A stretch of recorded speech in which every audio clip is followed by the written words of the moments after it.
This is kind of the story of a love affair. I first saw this little sample, and I want to show it to you.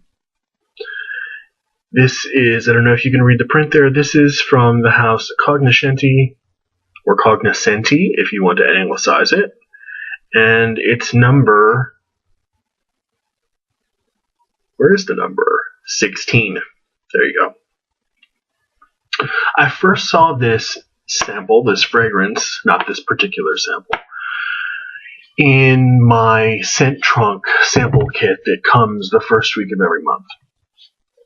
I didn't really know what to expect. It was from a house I'd never heard of. It was called number 16. I didn't know what to really make of that. So I didn't really expect too much of it. I sprayed it on the back of my wrist and instantly transported back to the tomato leaves or the tomato trees, I should say, that were in the backyard of my grandmother's house in Mobile, Alabama. I instantly remembered her laughter, her sort of awe-inspiring kindness, her generosity, and the actual physical warmth and feeling of her hugs when she would embrace me. And I know we all like to sort of easily and facilely comment about how scent can bring you back and create a memory, and that very, very rarely happens to me. But this was probably the first time it did, and I just want to tell you about it. Number 16 actually does have a name to go along with the number. It's called tomato leaf. Excuse me, that's wrong. I think it's called, in fact, I'm pretty sure it's called tomato leather. Although I have tomato leaf in my review. I should go and double check that, shouldn't I? And it was created by a lovely, generous, amazing, fun, and funny woman by the name of Danielle Sargent, who's the perfumer and creative director at the house called Cognoscenti, or Cognoscenti. And number 16 was released in 2012. So what on earth could release such a flood of vivid memories? Number 16 has notes of tomato leaf, one of the major players, clary sage, linden blossom, leather, agarwood, benzoin, incense, myrrh, and tobacco. While I'm sadly disappointed with a lot of perfumes that claim to have tomato leaf, or more so, sadly, really disappointed in fragrances that claim to be leathers at all.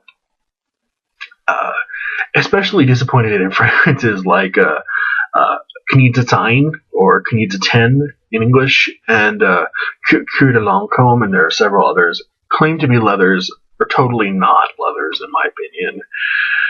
This was unmistakably a leather, and unmistakably a leather with unmistakable tomato leaf. And it just made me fall in love again, all over again, with tomato leaves. Number 16 opens up with this light, grassy herbaceousness that takes the place of a traditional citrus top that you find in a lot of fragrances. It has notes of a freshly cut lawn with a few drops of a kind of a raw, sappy smell, which are really, really lovely.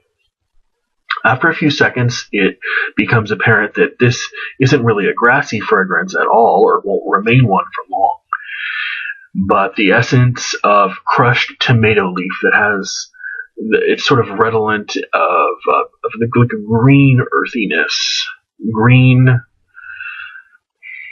not sappy anymore, but just like kind of the smell of fresh dirt with some greenness added into it. It's just a very unique smell. There's nothing like it, I don't think. And for me, the clincher, of course, is the leather.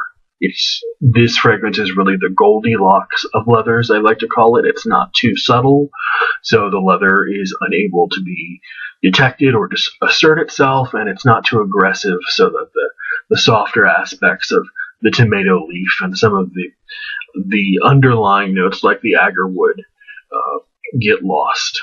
So it really strikes a beautiful sort of middle note. For me, tomato leaf has always had a sort of a soft suede or a leather note to it anyway, so the addition of leather really seems like a natural one to me, kind of seamless and smart to do, even though, to my knowledge, I can't really conjure any other tomato leaf and leather fragrances right off the top of my head. Like I said, everything sits on this really beautiful soft base of oud, agarwood, and a little bit of incense, which rounds out the perfume with just the right touch of smokiness, which complements the tomato leaf earthiness and the leather just beautifully. I don't think this too often of smells, but it comes to my mind more about leathers than anything else. Number 16 might very well make your knees sort of turn to jelly if you smell it on your significant other. It's really, really, it has this quality about it that's both everyday. I think it could be sort of an everyday signature scent, but it's also extremely sexy. I mean, it just is. It's. I think it goes for both that sort of raw sexiness, but also like a softer romance thing. It's really versatile, I think. I would say it leans a little bit masculine, but I think women could wear it in a flash. I came really, really close to purchasing this at the end of last year when I do all my fragrance buying, but ultimately did not. I decided I had bought too many other things, so I didn't pull the trigger on this. I've already decided that at the end of this year, that's probably going to change. I just liked it too much, and I've gone through a lot of this sample, and every time I wear it, I enjoy it more and more. Not to mention the fact that it totally turns me into a daydreamer for 6 or 8 hours. So after having had a chance to smell other scents by Danielle, other ones that she's made, and she's made all of the ones in Cognoscenti, I'm so glad now to be in the know. So nice.